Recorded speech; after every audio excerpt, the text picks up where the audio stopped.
Put your eyes back in your head. Popped out like flavor, flavor. Pry their eyes open and force them to see the truth. We will skin the sheep and sacrifice the weak. The unholy alliance has arrived.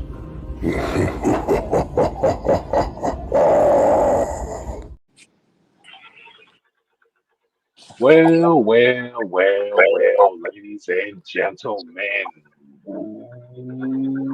Welcome to the Originators Monday. Can you hear me very well? Yeah, boy. Bring the noise.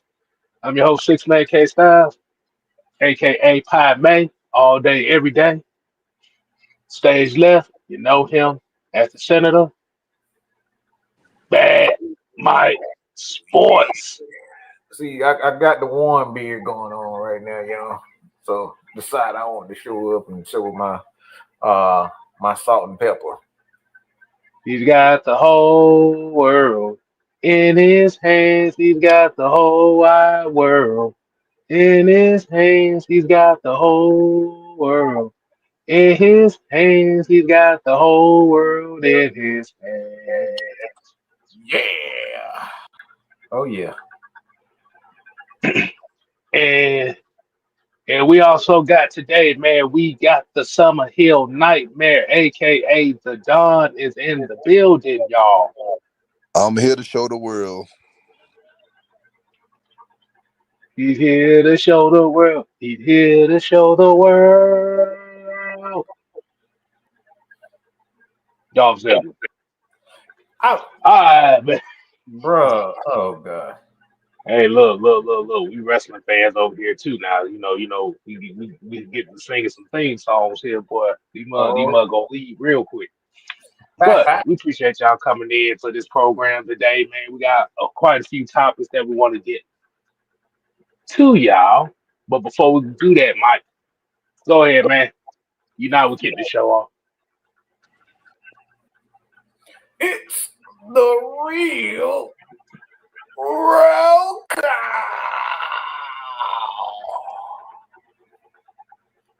Yes, sir.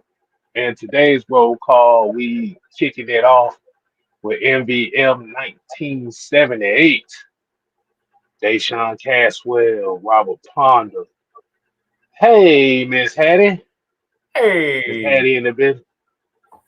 We got Southside and we got Sonya.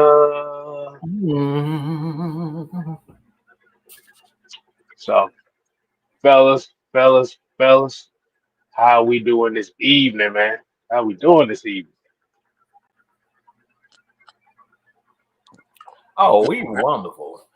You're good. Right. Hey, man, it's been very interesting day. Hot as hell, cold as hell. Well, that's coming from me. Had to start work at 5 in the morning, so I already know it's cold as hell in the morning and be hot in the afternoon. So you already know how that go.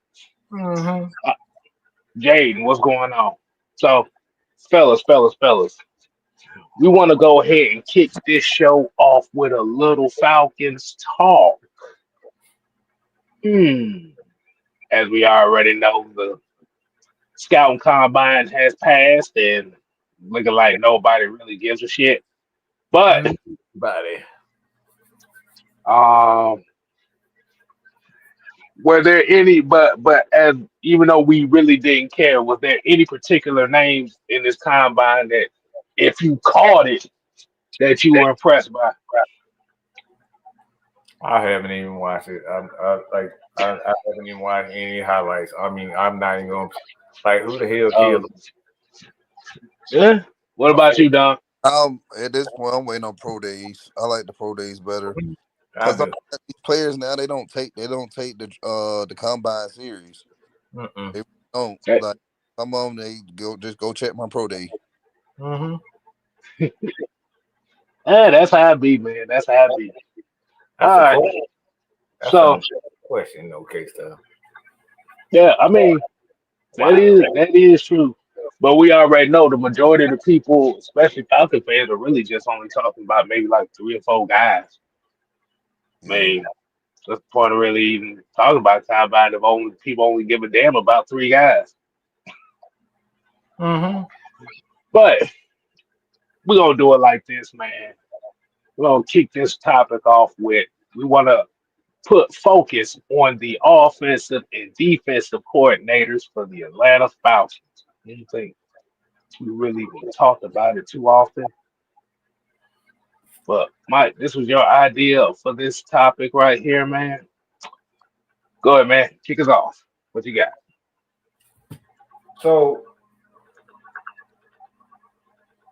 looking at all the things that we talked about offensively, quarterback issue. I think we all know that with Kirk Cousins, Mike Penix, you know, Bijan Robinson, Kyle Pitts. Like those are the questions we are most concerned with, to be honest.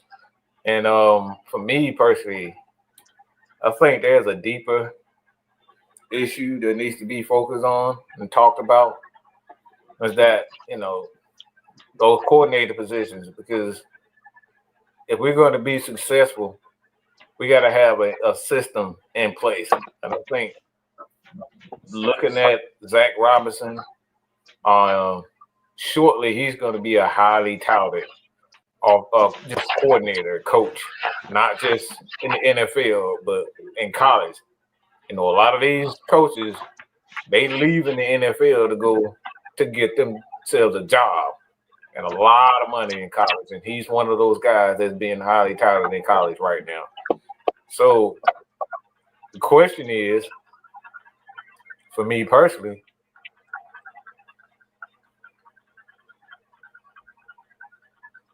what's up with Zac Robinson? Where do you think you look at this team offensively, you can see that it needs work? Now, we got the free agent talk concerning Drew. I was about to say Drew Bledsoe, but Drew Dahlman and the Atlanta Falcons looking at him saying, pretty much exactly what we thought was going to happen. You have Raheem pretty much saying they're prepared to, not to bring him back. So for me personally, that really isn't something, that's too surprising. So where do you guys think this offense needs to, improve, whether it's the passing game, running game, offensive line? Because $20 million for a center ain't what's happening. We ain't got that in the budget. So where do you guys think? I think. Oh, it's echo. I honestly think with us, I really feel like the receiver and the route running has to improve this year. With what we need to do in the pass game. We have a stud at quarterback. Michael Penix, I think he has the best accuracy when our O line is actually doing what they need to do and protecting him. He can get the ball. He can put the ball anywhere on the field. I honestly think just going and the past few weeks I went back and I looked at tape with the receivers from 2023 and 2024. When we talk about the route running, it looks very similar, and it's under two different coaches, but it looks very similar. So it's these receivers, man. They gotta do a better job at running the routes and getting separation to get the ball. Our run game, man, we were at top 5 in run game this past season. Like we can continue to carry that success over, we'll be fine. It just, man, having these converting third downs has been a big issue with the Falcons. and that's going back to the past game that we got to improve on as far as offensively. Yeah, I agree. $20 million a year for a center. We don't have that in the budget, so I don't know what Terry's gonna do with Drew. I don't know if he gonna want to bite the bullet and give him that money or get him somewhere around those figures. Or are we gonna try to draft somebody day 1 or day 2 as a center? Like, those are possibilities that we may have to end up entertaining. So, or bringing in a free agent. So, but yeah, that's about it. Offensively, what is that? I don't think it's too much that they really have to change up. Um, because what we saw going into the later part of the season, we saw the offense already open up just solely just based off of Junebug's confidence alone. Um, yeah, 20 million for Drew Dahlman. Fuck no. This is where Terry is going to have to work those scammer tactics to hopefully get him to take a pay cut of somewhat if we think about keeping a Drew Dahlman. Mm-hmm. But hey, the biggest focus offensively is going to be that offensive line, because it's not just Drew Dahlman that's a free agent; it's Ryan Newsom too. Do you trust Ryan Newsom enough to keep him or have him as a starter just in case you don't bring back a Drew Dahlman? We don't know.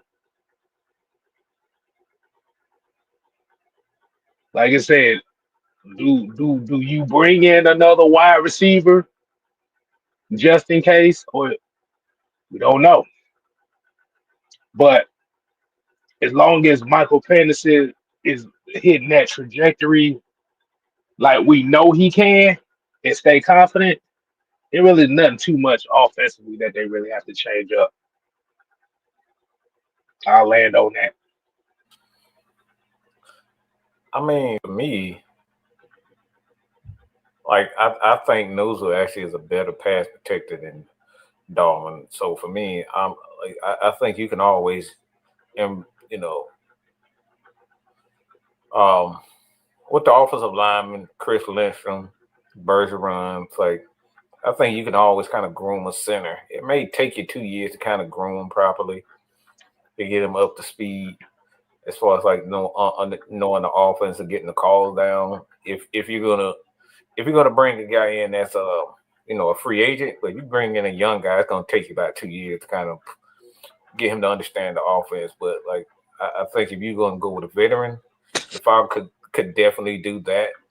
But for me personally, I would much rather have Nuzul because Nuzul is a better pass protector than Dahlman. I've noticed that when he was in, for me personally, I saw protection got now. We ran the ball okay. Um, he's not as good a run blocker as Dahlman, but he's a much better pass protector than he. So I think when you got a quarterback like Penix, that's something that you really have to take in consideration with this particular, because the Falcons got a quarterback that can, he wants to throw the ball, and pass protection is going to be a mainstay in this offense for quite some time with him at the quarterback. So, Don, is there any specific like scheme things that Zac Robinson can scheme up a little bit different to get the most out of this offense, in your opinion? Um, I would like to honestly, I would like to see, and I know a lot of people not gonna say this, agree with what I'm gonna say, but we really need to get a speedster guy, a receiver, and run a lot and run more screen passes. Because I really feel like we have the talent to do it, but it's just you got to know your personnel. And I honestly think we tried to do that with Ray Ray last year, and we just wasn't successful with him. But I honestly, I can tell it works because when he did it in Los Angeles, it was like poetry in motion. But here in Atlanta, we ain't got that person. So it's just like what Kyle Shanahan did. And after that 2015 season, he had to go out and get Taylor Gabriel for our offense.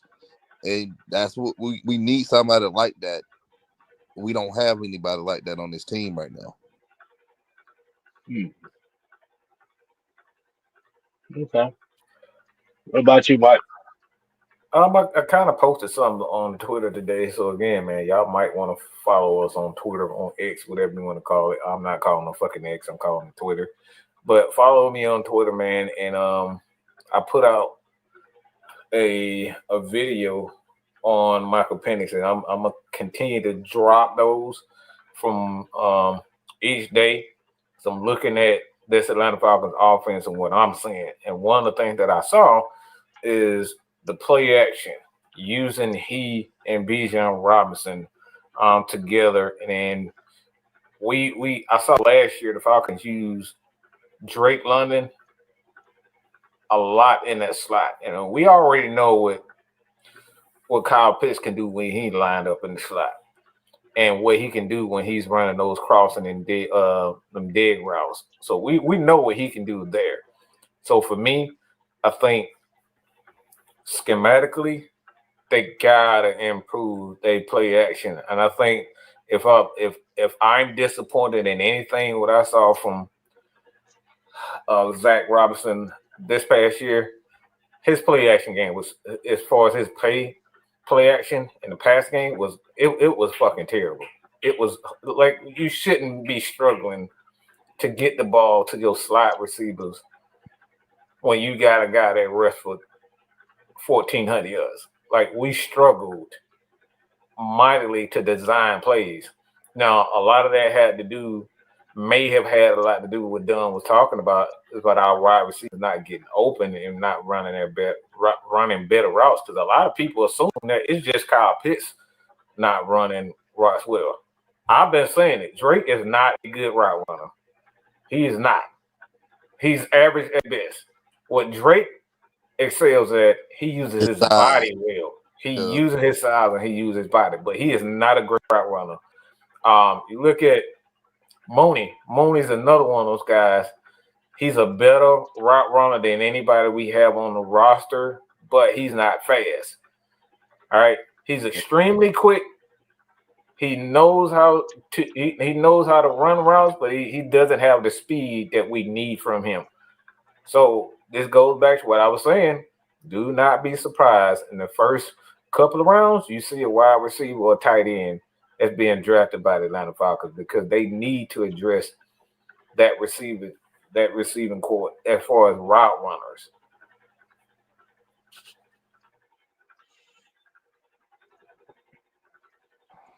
Well, damn, that's called hurting somebody's feelings on that. But it goes back to what we said. Mm-hmm.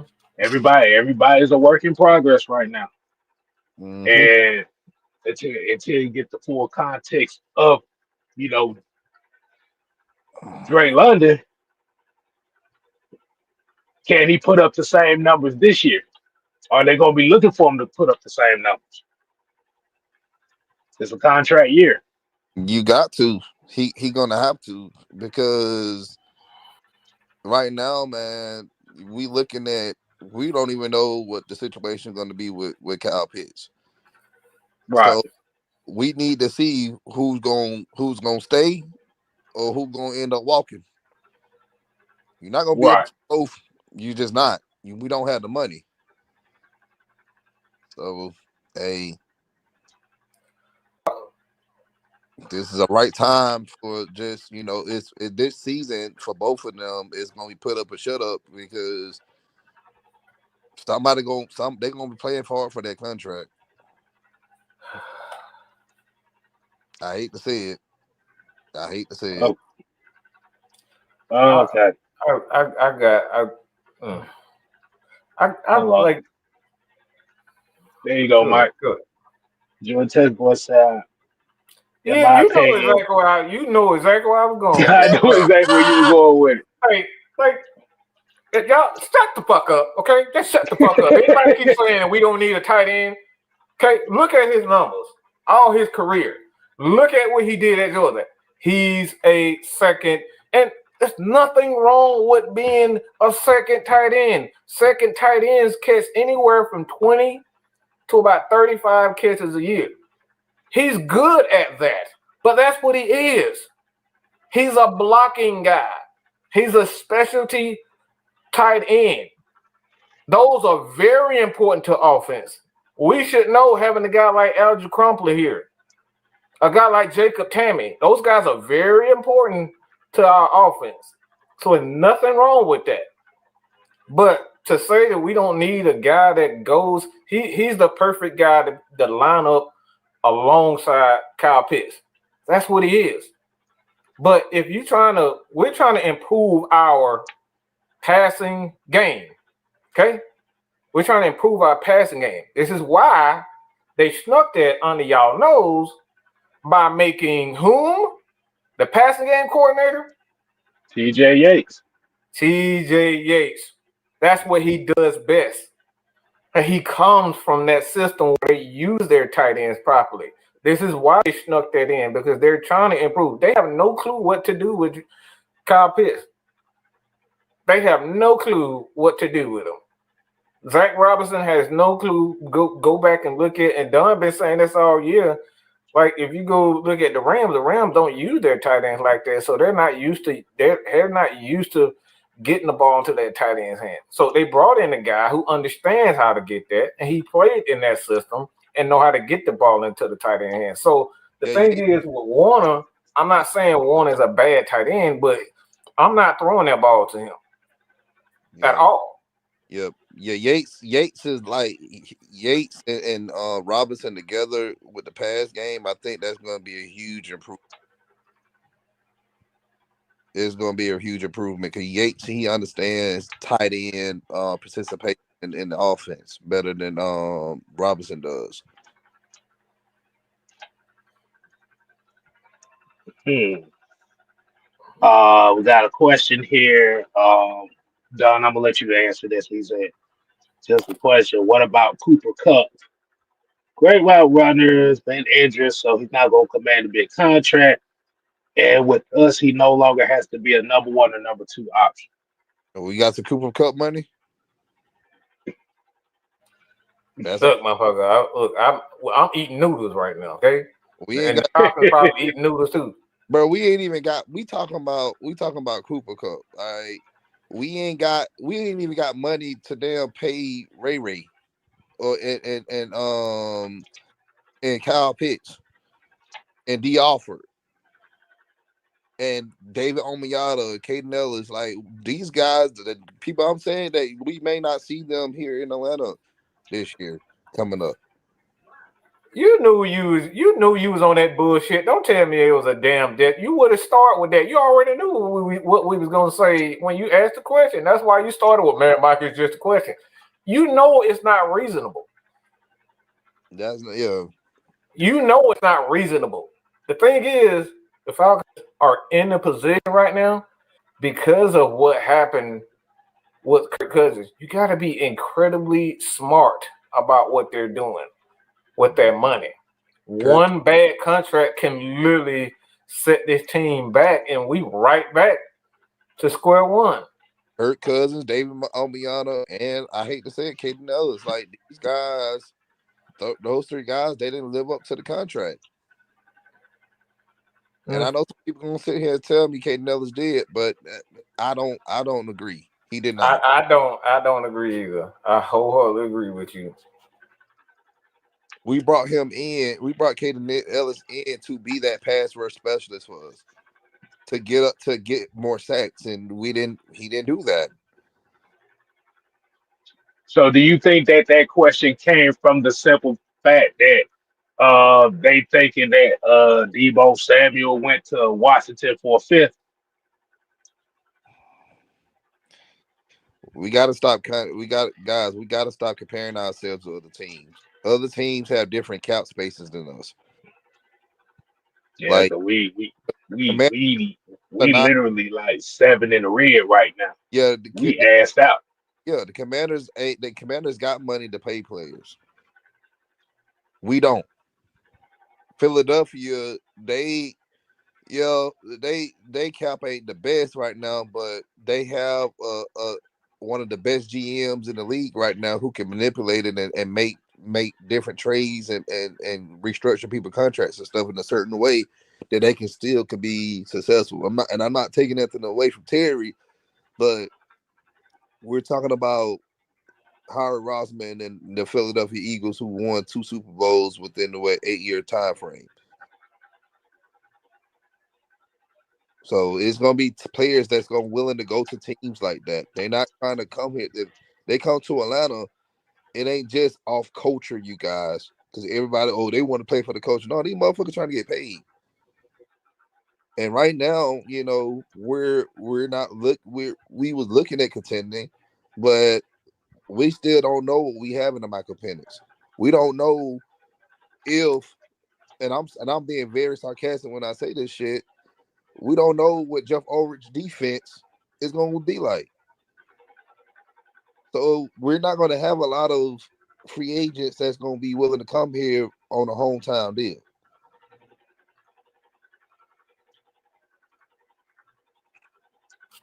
You're building the culture, and that's the biggest thing right now. You're building the culture.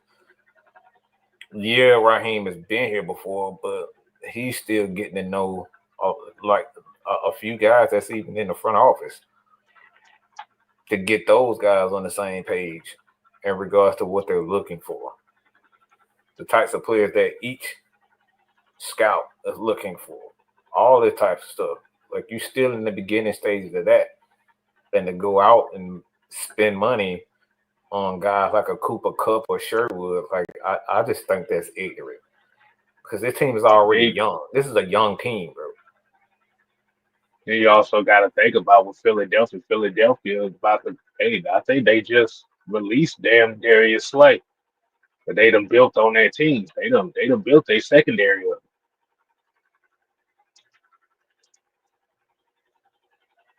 So, yeah, like you said, we gotta be able to establish a culture here on the offensive side as well, which we are and we do have. But like you said, you still have to fill in some of them holes. And like you said, Drew Dalman, and Ryan Newsel is gonna be the the first catalyst as far as how they're gonna build the offense. So I ain't really got too much to say on that.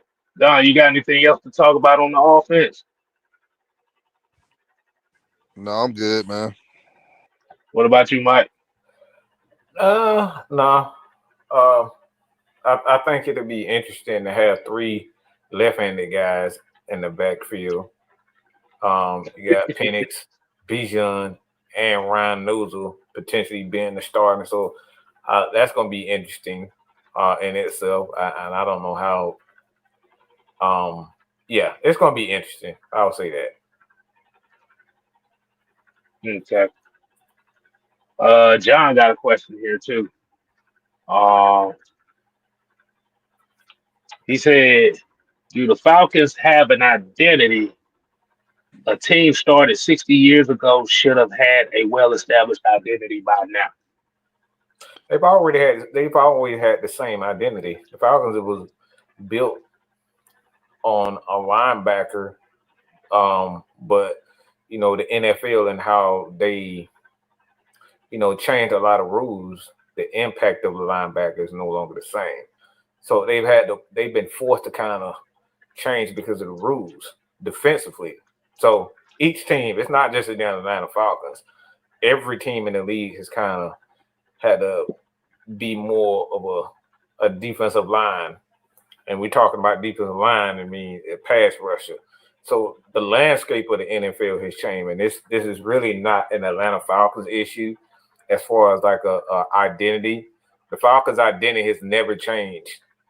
You go from Nobis to quite a few people at that middle linebacker to Deion Jones.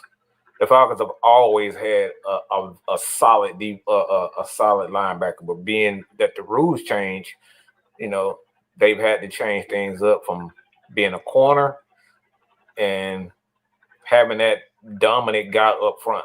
So the Falcons' identity defensively has never changed as far as what they wanted to do. The game and wanting to push the quarterback has forced them to kind of change things a bit. Offensively, they've never changed. Going back to even the about the 80s, mid 80s, they were passing the ball in. Steve Barkowski. Yeah, they were passing the ball. So the Falcons have never changed their identity. They've never changed their identity. That's why they went with Barkowski to begin with, because they wanted to pass the ball, have a balanced offense. So the identity has never changed with the Atlanta Falcons. The thing is, the rules of the game just kind of forced them and made things a whole lot harder for a lot of teams to develop the defensive linemen. And that right there is the true issue, is the trying to develop the defensive linemen and pick out the one that's not Andre Bruce. Mm. Hold on. For those that may be new to Falcons history, do you want to explain to them Andre Bruce? Oh my God. Overall, Jesus. wait, in the 87, 88 draft, one of those. Mm-hmm. Played at Auburn. They thought he was going to be the next LT. Mm-hmm. And didn't come to fruition at all. Yeah. It's one of the worst draft picks in NFL history. Like, he was a college dominant. He was dominant as hell in college and then got to the NFL. He just didn't have a lot of these players just don't have the motivation to play. Mm-hmm. Like, once they get paid, it's just like, yeah, I got paid. I'm good now. Okay. All right. So let's move to the other side of the football. Now, coming from Zac Robinson, who is year 2 with the Falcons, we have the returning Jeff Ulbrich. As we already know, defensively, there's been kind of like the weak spot. Well, the front seven, really. I could honestly say that the secondary was actually a strength for this team. Don, what do you feel about Jeff Ulbrich, and what do you think he brings to this team that can help them improve it? You want to get my honest opinion on this? Shit. You being as transparent as you need to be, man. Man, this look is him becoming here is only just glorifying fucking Raheem Moore's defense. But I'm just being straight up honest with y'all. Y'all thinking that y'all gonna see something new? You're not gonna see anything new. It's gonna be the same style of defense that we seen last year. That just it. Now far as the linebacker play, I think it'll improve under Ulrich. But far as like we thinking about getting astronomical sack numbers, and no, I just now I hope I'm wrong. I've said this a month ago. I hope I'm wrong. I hope they prove me wrong. I hope Raheem allowed Jeff Ulrich to come in and call the defense that he wanted to call under him being there for 3 or 4 years. Right. So like if we can allow him to do him, then yeah, our defense can improve. But we already know it's not gonna work out that way. So that's pretty much all I got to say on that. Yeah. Mike, what you got on that? Hero. Hey man, can you pick that up? Thank you. Man.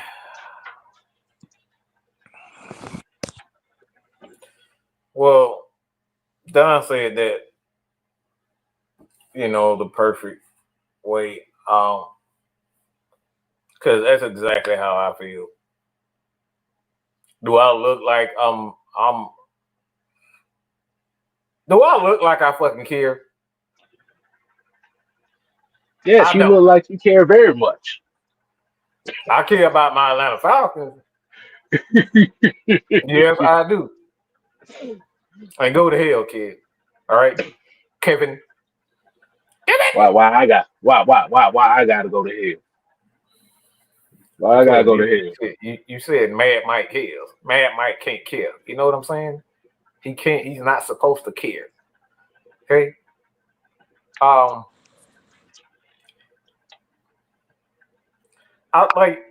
hope I'm wrong. I want to be wrong. I want to look at myself and say, well, damn, they fooled me. I want to say these things. I will write down this on my pad, okay? I will write every word down. I was wrong. I'll give a whole speech about me being wrong. I promise you, I will get down and I will make a whole 5-minute segment of how wrong I was if these guys get it right. But we know why he brought Jeff Ulbrich in. It's to stand up, turn sideways, bend over just like this. Shut up, Mike. We know why he brought him in. We know why him. You say he got a lot of bend over energy? Bend over energy. There you go, kid. You know exactly where I was going. There's a lot of bend over energy with that. That's all it is. All he's trying to do is this is the same thing that got Arthur Smith fired. This is the exact same that got Arthur Smith fired. Jew. It's ironic that he even the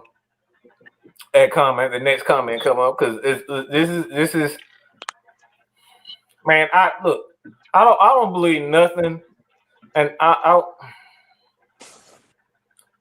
see. I was about to call him a name in case I know what I call him. I call him, and you know what? I'm not even gonna go there. I'm gonna be better than that. I'm not gonna call Raheem names. But I still think I think he's a dumb son of a bitch. That's what I think he is. I think he's a fucking moron. You've been in the league and you coach under some of the greatest defensive minds in the history of the game. And Tony Dungy. And Money Kiffin. And you still stupid? You still don't know how to be the goddamn defense?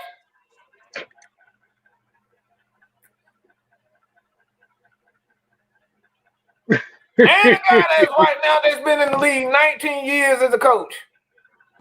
Oh my God. And Pittsburgh. And you still stupid. And your defense still sucks. Still to this day. This guy took you under his wing. And we talk about Mike Tomlin. And you still stupid. Why should I care? Why should I look? Why should I expect anything other than what the hell we've seen? We've seen nothing. We've seen no growth from this guy as a coach at all. None. He has not grown. So for me, I want to be wrong. And I'm hoping that what he does this time is allow Jeff Ulbrich to call his defense. Because if I see another motherfucker 300 pounds chasing a goddamn running back 20 fucking. If I see that shit one more time, I'm going to lose my damn mind. If I see another DB line up 11 yards away from a motherfucker on third and second and 3, 11 yards away on 2nd and 3. You know how many times we done saw that this year? Too dang much. So I don't look. I got no hope. I got zero hope in Raheem. No hope. None. But my God, hallelujah, Jesus, bless him. And I mean, hallelujah. Look, what a damn. I ain't got no baby oil around here. No, dude, I No, ain't got shut baby no, oil. I no, will put baby oil on my damn self. Rub my own ass. Okay? fuck. And bend over for my damn self if this son bitch do the right thing. I will fuck myself if that's possible. Okay?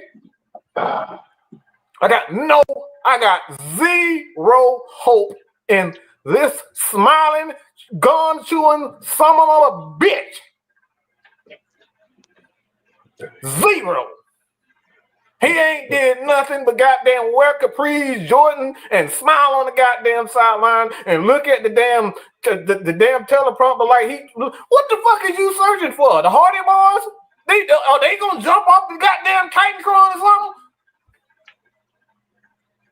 What the hell are you looking at? What the hell are you looking at? And I tried. Oh Lord, I tried. I tried not to do this, but just the thought of this dude's defense it drives. I don't get how you have Mike Tomlin, Money Kiffin, and Tony Dungy as these guys that have taught you, and you still stupid. I don't get it. I don't get it. Look, that's all I got to say. Before I go on another rant, I don't get it how you got 3 Hall of Famers and you still stupid. I don't get it. Somebody, you tell me you didn't learn anything from those 3 guys? Nothing? Come on, bro. He ain't doing nothing with those guys. Jim Haslett wasn't he wasn't a slouch neither. Jim Haslett was actually a good defensive coordinator. So like I said, I hope I'm wrong, man. I want to be wrong. I want to sit up here and tell y'all that I was wrong, and he did. I really want that, but I just don't have no hope. I ain't got no hope in him at all. I'm hoping that this is all Jeff Ulbrich. I really do.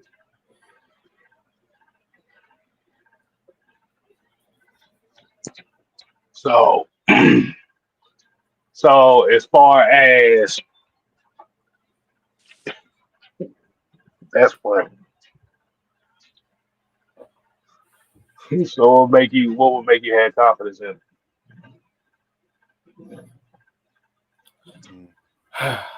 What would make me have confidence in him?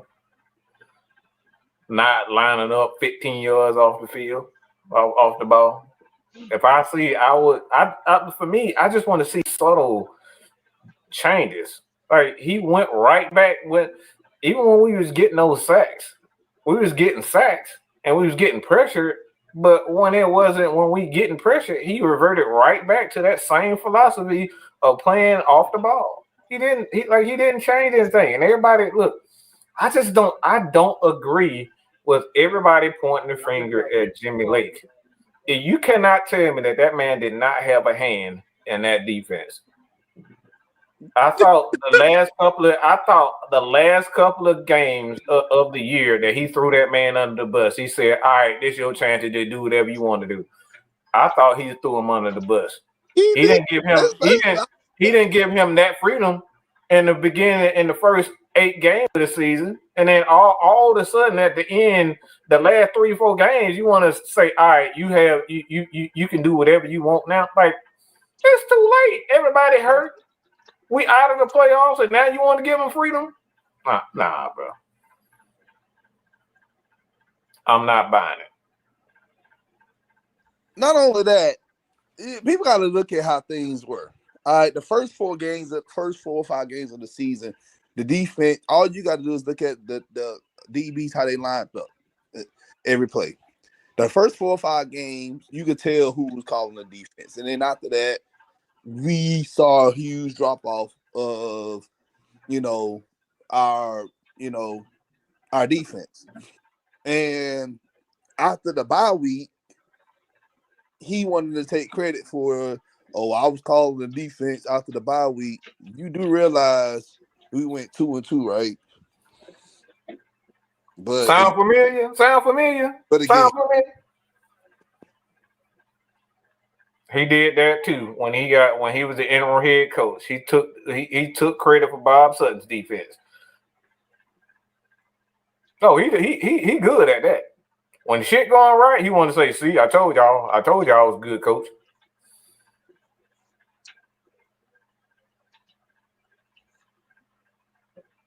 Good Lord.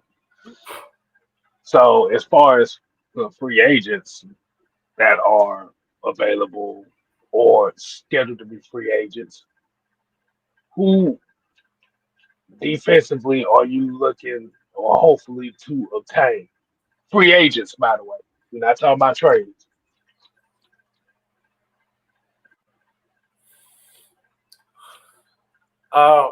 Me personally, I say Judon. I'm bringing that Matthew Judon for one. When you still got a young front, you need that veteran guy that's gonna come in and just help mold these guys and help these guys learn how to be a professional.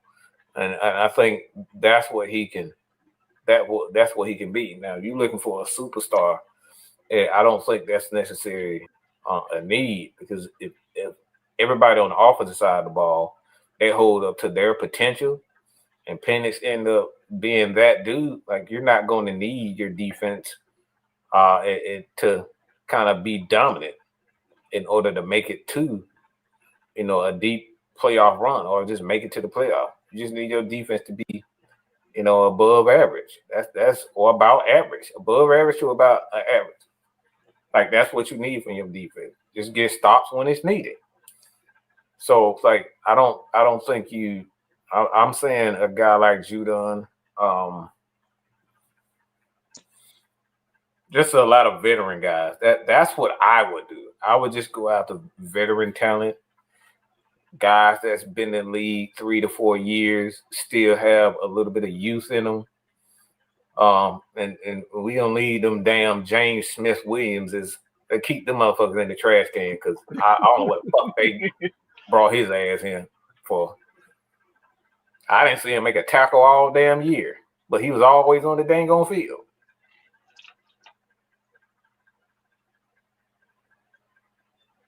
Damn, man, what you got against James Smith Williams, man? That's a great name to have. that's Raheem Moore's nephew. That explains a lot then. If everybody gonna start making rumors and shit like that, or Sarah's being Arthur Blank's daughter, I can do that too. Oh Lord. That would if it was true, shit, that would explain a lot. He said we got catfish last year. I need us to be 4 to 5 games over 500 for any optimism next season. Very concerning decision making by the head coach at times. Yeah. I think for me, defensively, it's just going to be dependent on, are they going to give a lot of these front 7 players a chance? I mean, when you really look at it, you literally got about 6 to 7 guys who are front 7 players that haven't played much. Brandon Dorless is one. And and defensively, we have to be a lot more aggressive. We got to be aggressive because if we're not, I'm kind of with Don and I'm kind of with Mike on this too. I don't need y'all zone blitz in every 3 plays. Because if you got to rely on zone blitzing to create pressure, then you have a pressure problem. That's for sure. That's you for sure. got a pressure problem if you rely on zone blitzing. And we got $5 super chat from Jay Block. Appreciate you. He said Trice is a linebacker, if I'm not mistaken. How would he fit into a 43 front? Well, before I say that, I'm talking to everybody. Okay, when I say this, I'm talking to everybody because I get this question a lot. Stop caring about whether the team is going to be a 4-3 or a 3-4. Most teams on every play is going to send 4 guys. So stop caring. Don't care about no more. I'm telling y'all to do yourself a favor and stop caring about whether the guy's gonna be a 4-3 or the defense gonna be a 3-4, 4-3. Go look at the Pittsburgh Steelers. Do it look like they're a 3-4 team? No, because they always send a 4th guy. The thing is, you gotta have the athleticism to be able to send these guys from different angles and do different things. And we don't we don't have that. So that's why when you look at the Atlanta Falcons and it seems like, all right, we're not getting pressure because we don't have that 4th guy that's an athlete. Okay? We don't have an athlete. When you're running a 4-3 or a 3-4 in today's NFL, like there's no such thing as a 3-4 truly. Because you still need that athlete up front to be able to do these different things. And that's why, especially with quarterbacks, you need that athletic guy up front to be able to do things. And the Falcons don't have that. Now I've seen like blemishes of D'Angelo Malone last year. They had I think he got sacked. He did. He got 2. He got 2 sacks. And that's the thing. They can just stick with him and have him we'll be good, but you need somebody on the other side too. And we don't have that. And we don't have that. So it's really the athleticism. Like the whole NFL is gonna send 4 guys. So everybody think because you're in a 3-4, you got 4 linebackers just sitting out in coverage. Well, that's not true. The 3-4 is really just the design, or to kind of design, or kind of the 3-4 is basically try to be deceptive to figure out where that 4th guy is coming from. That's really what a 3-4 is all about. It's all about deception. So that's why I see everybody saying, "Oh, the Falcons need to be a 4-3." Well, yeah, but no, this is for everybody. Black, it was it because I've seen we've had that question quite a few times, and we see it all the time. Just go look at Pittsburgh. I tell y'all, just go look at Pittsburgh. They always you don't know where TJ is gonna come from. You don't know if it's gonna TJ. It's gonna be the hospital guy. You don't know who's gonna come and where they're gonna come. So that's the thing with the 3-4 is that edge has to have the athleticism to be able to kind of do different things. And so it's more so how the defensive coordinators use those guys' athleticism. And Matt right there, what made LT so great is because he had the athleticism. Like it didn't matter where you line him up at. He was so fast and so quick. Like at that time, offensive lineman was just no match for him. True. Just like you said, Falcons need to be aggressive, period. Yep. Okay, I got a question for you. Shoot, what's up? How aggressive up front can you be with a 6'6", 280-pound edge? How aggressive can you be with those guys up front? Okay. Yeah, You see? no, nah, because the thing about it is your front four got to get home. Period. So that's not necessarily about being aggressive on that aspect We're of talking things. about aggressive. I mean, what the style of play and the calls and play calls and certain calls, because you can't drop when you got a 6'7", 280 guys. There's certain things that you can't call when you got those big guys like that. That's what I mean. I need to clear that up. Oh no, you good. No, you good. You good. They just like I said. That's why I said. The zone blitz. Yeah, That shit don't work. that shit don't work. Mm-hmm. that It that don't work. Look, that only the way it works if Dick LeBeau himself is running it. your front four has to be able to get pressure by itself in order for the zone blitz to work. But we don't have that in our front four.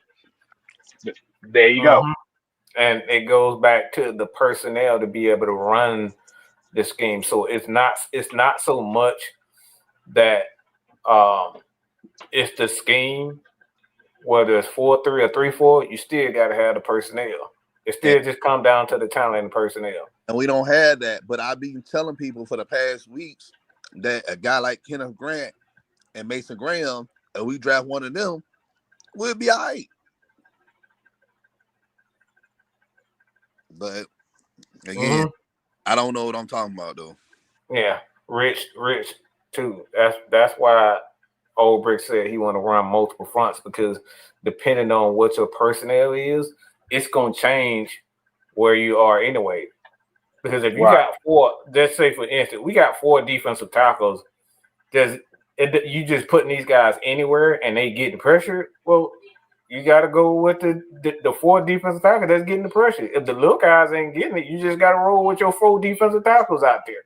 They getting all the pressure. Just like with Denver. You remember when Denver, they had that NASCAR package? They made the NASCAR package famous. You know, they brought that back because they was getting all the pressure. So depending on what who's most successful on your team, that's where it's gonna be. So we're worried about the wrong things. The team need to be a 4-3 or 3-4. We don't need. We need to get the players in. We don't have the players. The players dictate what you call. Okay, that's the thing. The players dictate what you call. You don't call. You don't call all 4. All 9 routes when you with Bijan Robinson. When you got Bijan Robinson in the backfield, that's a dumb play. So you got a Bijan Robinson and Tyler Algier and a dominant offensive line. I mean, it's common sense. Play action and run the ball, right? Like it's common sense. Right. So the personnel is going to dictate what the Atlanta Falcons do. So that's what we need to worry about. Just getting the right players in, figuring out what these players do well, and then we talk about whether it's going to be a 3-4 or 4-3.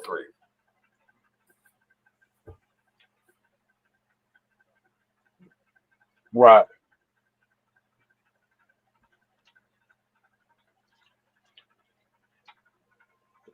Exactly. So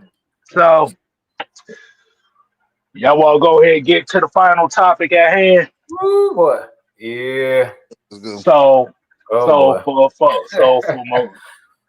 my wrestling fans that's still in here right now, I know y'all not already seen it. They done talked about it on First Take.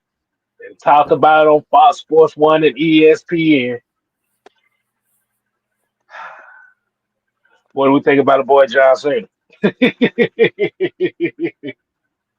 want to hear done. All right, so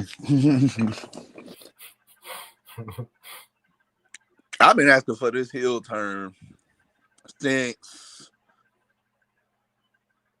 the Royal Rumble of '07. All right.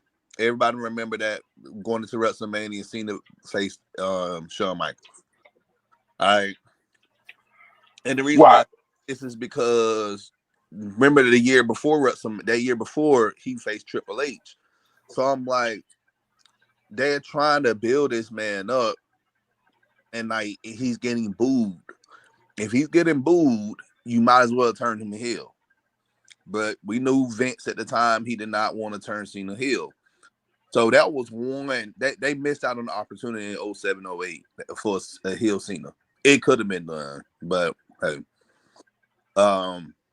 But the good thing we got out of that, Randy Orton, he did is see into that 1B spot in the company around that time. And we already know Randy Orton had a good career, so yeah, and they turned him heel face all the damn time. The next opportunity they had turning Cena heel was in 2012, him going into WrestleMania fighting The Rock, that once in a lifetime match. They didn't do it then. And then his last opportunity he had to become heel would have been, y'all remember that WrestleMania him and Nikki Bella had tagged together with Miz and his wife Maurice? Yeah. That would have been a good opportunity to turn him heel. But honestly, I think if they would have done anything different and pulled and I'm talking about push the button to turn him heel at those moments I just mentioned, I think we wouldn't be having a conversation of Cena being as one of the greatest wrestlers to ever perform. So Vince knew what he was doing with Cena at that time, but right now, looking at it a couple of days ago, the signs were there for us saying that Cena was going to turn heel. And it started with this farewell tour, all right? Saying that he was going to be, showing up more often, and he ain't showed up much. That's one. Two, he lost the Royal Rumble, and he declared himself as an entrant into the Elimination Chamber. Not mind you that the other 5 wrestlers had to qualify, meaning that they had to win a match in order to get into the Elimination Chamber. So that's what I was looking at right there. And then The Rock, him throwing up the 3 at the Bad Blood after the Bad Blood pay-per-view back in October. That was another sign we should have saw. So everybody now, like in the past couple of days, people been kind of being investigating on, and I've seen the memes, I've seen the screenshots and all this stuff, and like it looked like they was building up to this for a while now, and we all was talking about Cody turning heel, and yes, Cody Rhodes is better as a heel than he is a face. True enough, but I honestly think Triple H and Nick Khan and all of them, I think they are set on Cody being this baby face for the company, or the face of the WWE. Till they know a Braun Breaker or a Trick Williams can carry the company, in the next couple of years or so, because their time is gonna come up soon. But as far as the situation with Cena turning heel, I think this is good. Like, did I even think Cena was going to win the Elimination Chamber? I really thought he was going to end up losing the match, and then they was going to have him and Orton fight at WrestleMania as a curtain call for them. I really thought that was going to happen, but seeing it play out, him winning the Elimination Chamber, I think Cena being a heel will be a long-term possibility of money for WWE than Cody Rhodes turning heel.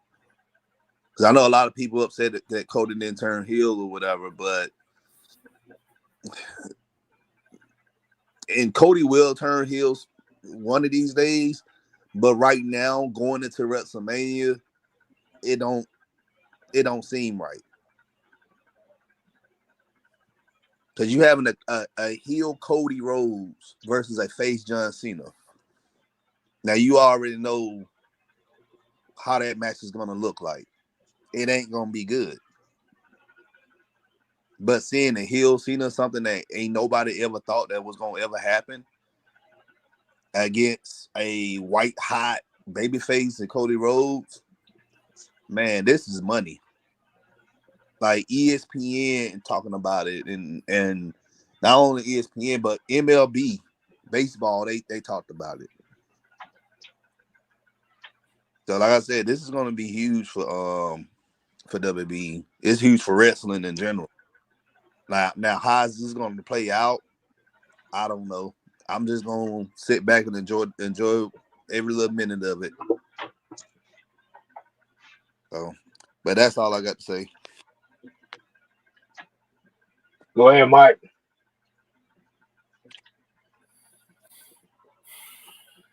Well, I think, to be honest, look, Cody too goddamn popular, kissing all these damn babies and doing all these Make-A-Wish Foundation crap. Like he got too much stuff going on. Like he got way too much of that going on off.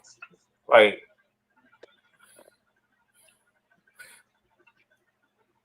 I'm a heel type of guy. Like I like tweeners and I like heels.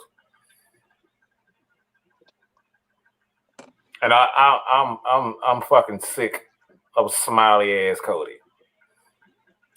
I'm tired of all that goofy smiley ass shit. I've been tired of Cena. I'm sick of it. I don't care about kissing babies. Look, you can kiss babies after you smack their mamas, okay? And smack their daddies. We can kiss babies after that. But first off, let's smack. Let me smack that ass first, okay? That's what we gonna do. You kiss the babies after you gonna smack their ass, okay? That look. I'm sorry, baby. We can do that. So all this face Cody, it needs to happen. I am sick of this happy ass Cody. Most of his career, he's been a tweener and he's been heel.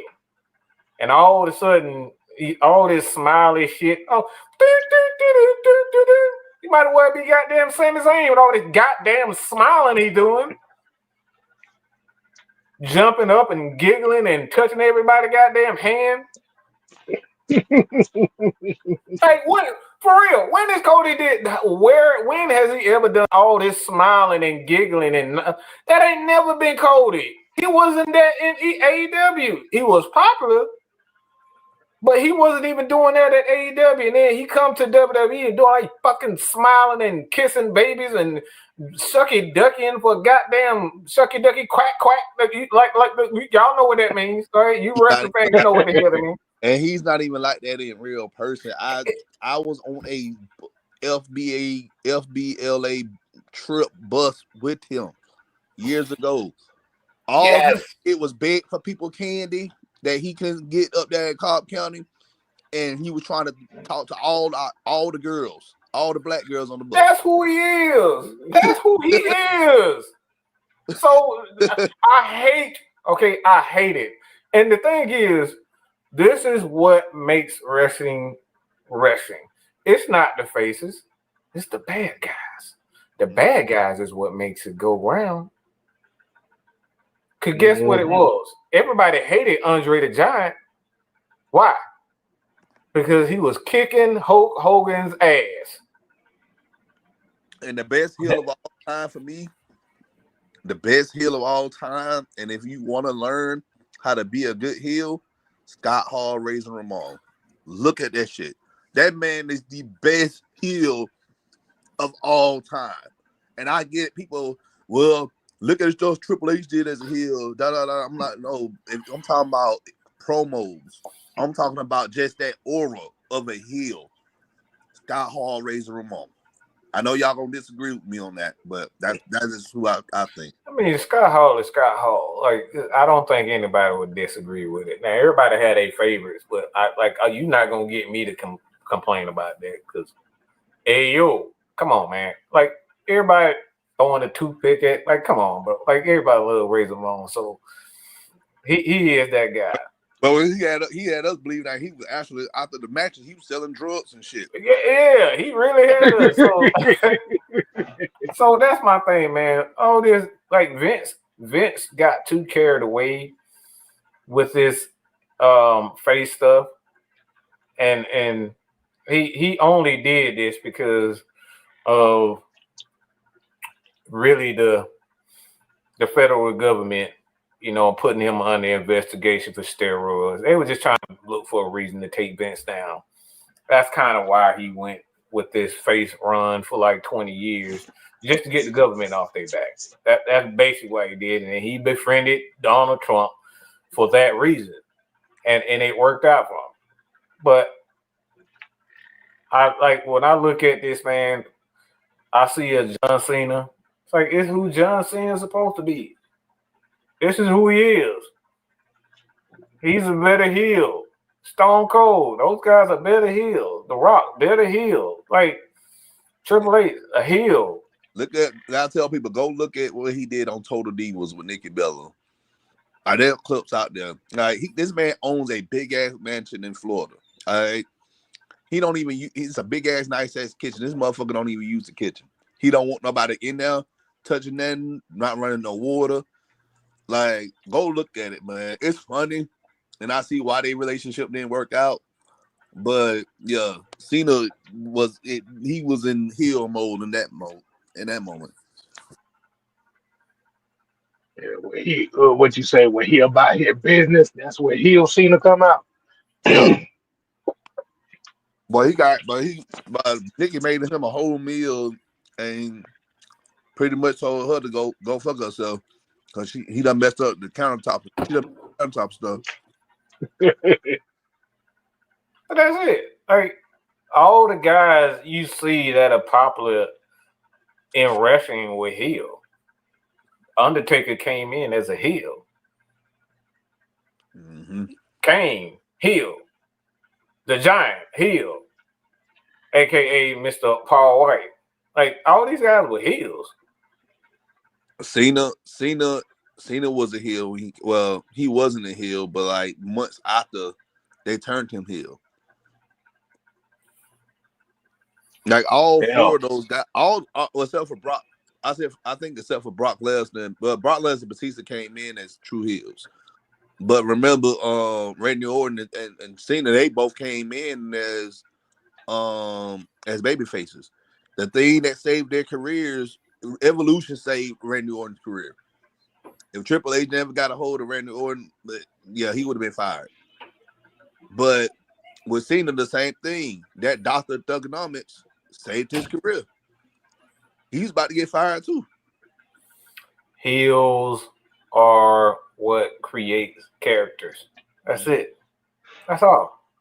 All this smiley shit and trying to win the fans over. It don't work. The only person that's successful with doing that was Sting.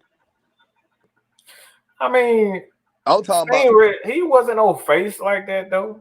But when he came, because remember they was with the Blade Brothers was actually his first. But then when he wasn't popular. He wasn't a popular. I'm talking about with Sting. When Sting became a legend, like Sting was a tweener. He wasn't a babyface. And I mean a tweener is like it's between being heel and flipping back and forth. Oh, so he really wasn't a babyface. You see what I'm saying? So like that's the thing. Even with Bret Hart. Like Bret Hart was kind of like a tweener. He really wasn't no damn Hart Foundation. He really was. Hart Foundation came in as a heel. That's what I'm saying. Most of the famous wrestlers, they were heels at first. No one started off as a babyface. Like Rock did. Rock came out as a babyface, but then he had to join the Nation of Domination to save his ass. Yeah, that Rocky Maivia character was garbage. Oh They yeah, want nobody fucking with that shit. all That's that what I'm damn saying. Like a lot kissing of these babies and wrestlers, smiling and wrestlers like, come. come on, bro. That's what I'm saying. A lot of these wrestlers, they come in as babyface, but they gotta turn them heel. Mm-hmm. That's why I just said with Cena and Orton, they had to turn them heel.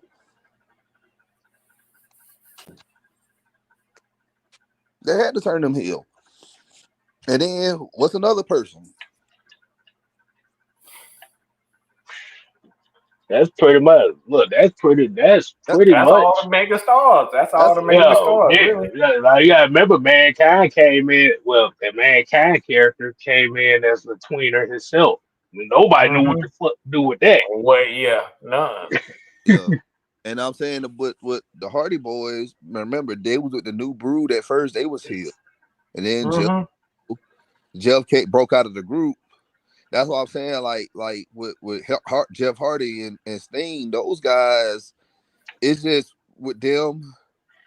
They weren't heels as long that long. Yeah.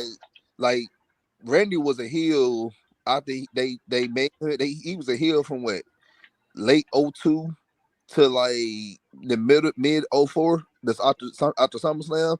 So he was a heel for almost 2 years. Same thing with Cena. Cena was almost a heel for 2 years. They figured out what he was good at, and they ran with it. Mm-hmm. So, hey yo, got to get yourself a bad guy. That's what Mad Mike is saying. Heels are where it's at. You're gonna have the most fun as a heel. Mm-hmm. Mm-hmm. Yep, and that's his last year. He look, this is his last year. Have fun with it. Mm-hmm. I love it. Like, look at what happened with the Undertaker, man. Like the man, like he had fun with his career stuff, but like he just when that COVID thing happened, he started wrestling. Like, just have fun with it. Look at Sting. He had to end his career at AEW. It was the match, and the other fact, it's been a whole year since he been. Mm-hmm. So he has now never came. He showed up, but he ain't never been in a match, which is good. So Yeah. and like have fun. If this your last ride, have fun with it. Look at what happened with Ric Flair. His Mm-hmm. well, he came back here and there, but still, like We don't like to count that tragedy. What was? Yeah. Well, we ain't gonna count that one. We're TNA. talking about. Yeah. Pay up, Oh, you like talk exactly. yeah. So here's a question. Here's a question I asked for y'all based on this. The John Cena. Do you think that John Cena has to win this title at WrestleMania? Win the title at WrestleMania to justify this heel turn? I think so. I mean, I mean, part of me is like maybe, but a part of me is saying that he's doing this for a reason to kind of build somebody else.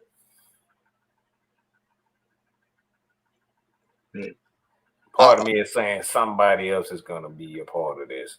Yeah, I honestly think that this is my storyline telling, and I know I don't need to be a booker or anybody's promotion.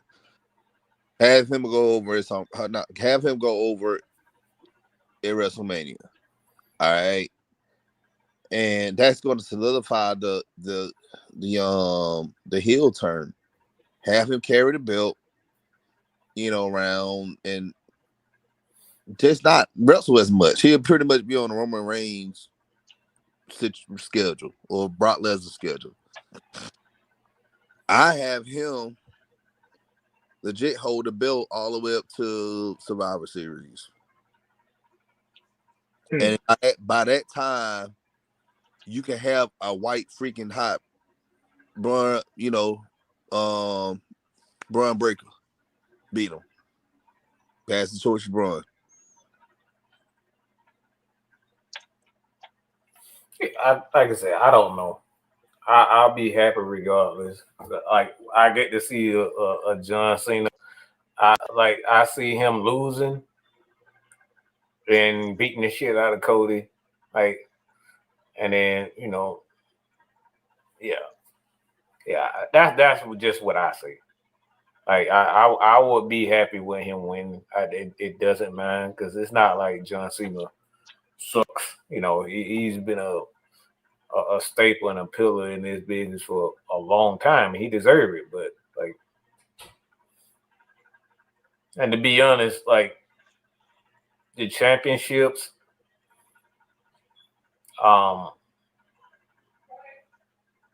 look, I say, look, at the end of the day, I would rather for a guy like Braun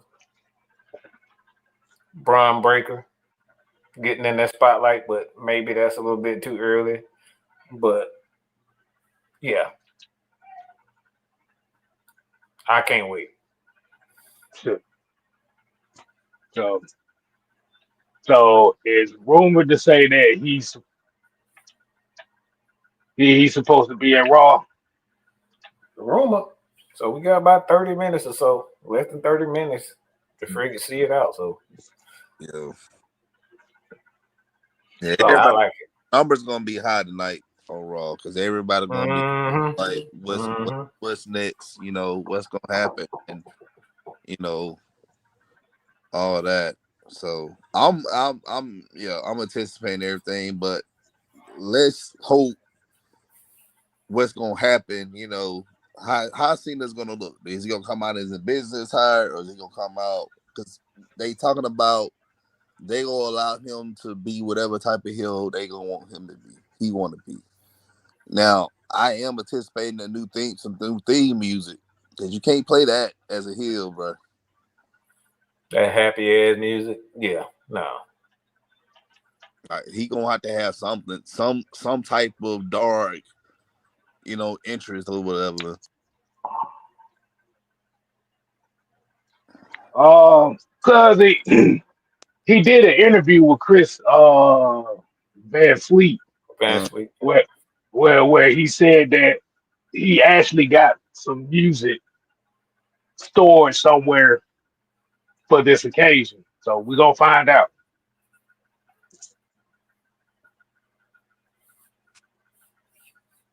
He probably gonna come out there with a suit on.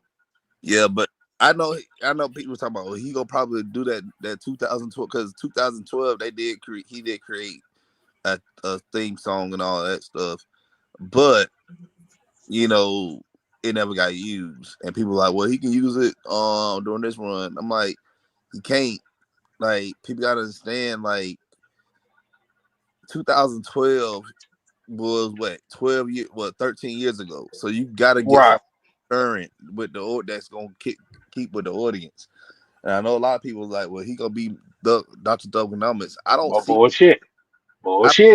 I don't see him being that character. I don't think like it's not gonna work if he's being a heel. We see the Dr. Thuganomics in heel and in face. So it's gonna be something. I know it's gonna be something that we ain't never seen. Yeah, I'm about to say thugging up, boy. I don't need to see that motherfucker out there word life thugging up, boy. That shit is not gonna be for the times. But you got anything else you want to say about it? We go ahead and get up on out of here, man. Y'all got anything else y'all want to get off? I think we got everything. Man. Y'all keep putting those questions on our videos too, man. Like I said, ask Mad Mike, ask K Style. Like, let us know type of question y'all want us to answer, because like these questions will be used.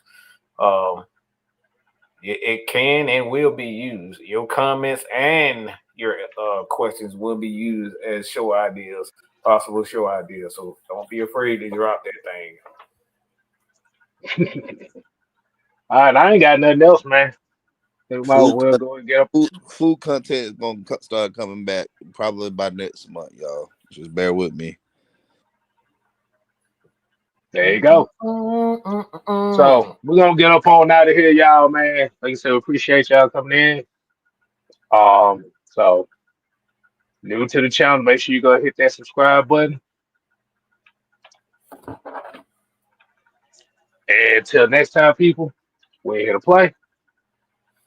Oh no. We're here to stay. Oh yeah. Dig it. You ain't gotta go home. But you got to get the hell up out of here. Deuces.